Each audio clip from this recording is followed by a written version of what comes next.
मेरा नाम राजेश कुमार वर्मा है। पिता का नाम स्वर्गीय लाला सेठ। दुकान हमारा गोविंदपुरा में है सर।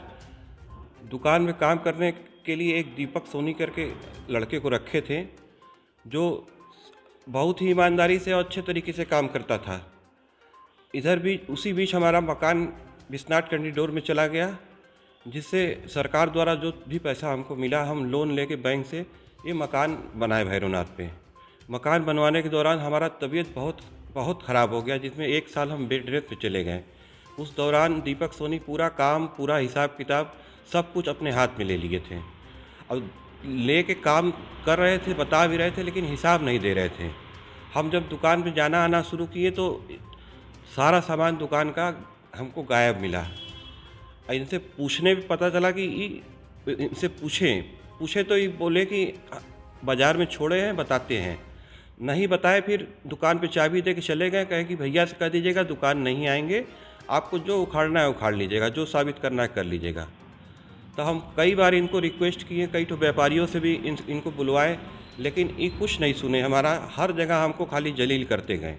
कुछ हमारा वीडियो भी बनाए हैं इन लोग CCTV से, जिसमें हमको चोर कह रहे हैं कि अपनी दुकान से ही सामान चुराते हैं, तिजोरी से चुराते हैं, हमारा नाम लगाते हैं। हम अपने दुकान में चोरी करेंगे सर, ऐसा करके पूरे बाज़ार में हमको जलील कर रहे हैं। हमारा 80 साल का साख है हमारे पिताजी का, हम ऐसा करेंगे सर।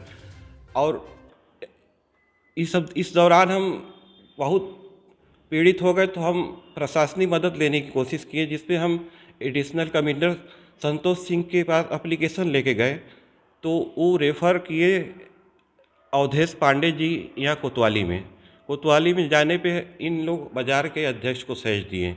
बाज़ार में मीटिंग करने के लिए वो कभी नहीं आया।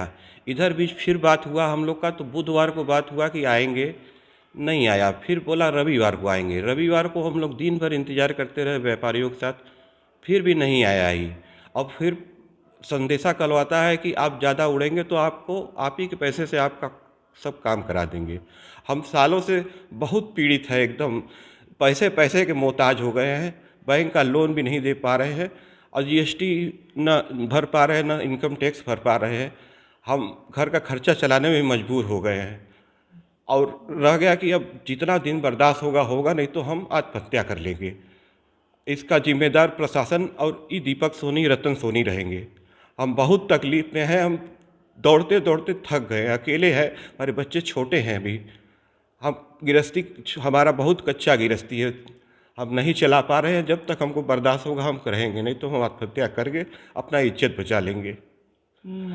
आपके साथ इतनी पीड़न वाली घटना हुई है, सामान चोरी, व्यापारियों का क्या रुख है? व्यापारी कोई साथ देने को तैयार नहीं है।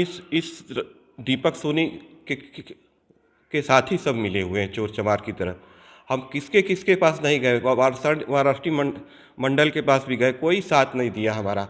अंत में हम आप लोग से रिक्वेस्ट कर रहे हैं, अगर हमको जीने का कोई रास्ता हो तो बता दीजिए, नहीं तो हम आत्महत्या करके अपना जीवन ख़त्म करें। हम इज्जत बचा के लिए जीते हैं, इज्जत के लिए ही मरते हैं। हमारा मान सम्मान, इज्जत सब चौपट कर रहा है। एक दुकान में वीडियो दिखा के हमारा जीवन नष्ट कर दिया है। हम किसी की निगाह मिलाने के काबिल नहीं रह गए हैं। अब तो ये दशा हो गया है कि साल भर से हम दुकान नहीं जा रहे हैं, और बैंक का कर्जा भरते भरते हम थक गए हैं। लोन जो लिए हैं, सारा घर का गहना बिक गया है, सब कुछ बिक गया है। अब हम 1-2 महीना किसी तरह से लोन दे पाएंगे, उसके बाद हम नहीं दे पाएंगे।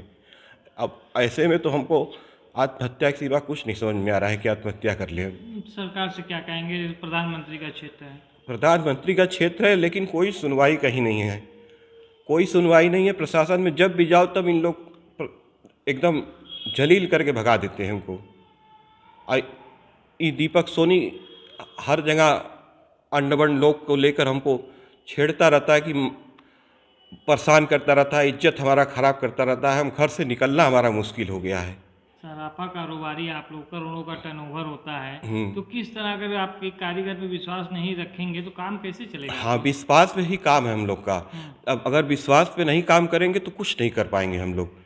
सब काम विश्वास पे रहता है, और ये पूरा विश्वासघात करके हमको ही चोर बना रहा है, हमको ही बेईमान बना रहा है। कह रहा है कि आप ही दुकान से सामान चुरा के हमारे नाम लगा रहे हैं, आप बेईमान हैं, आप चोर हैं।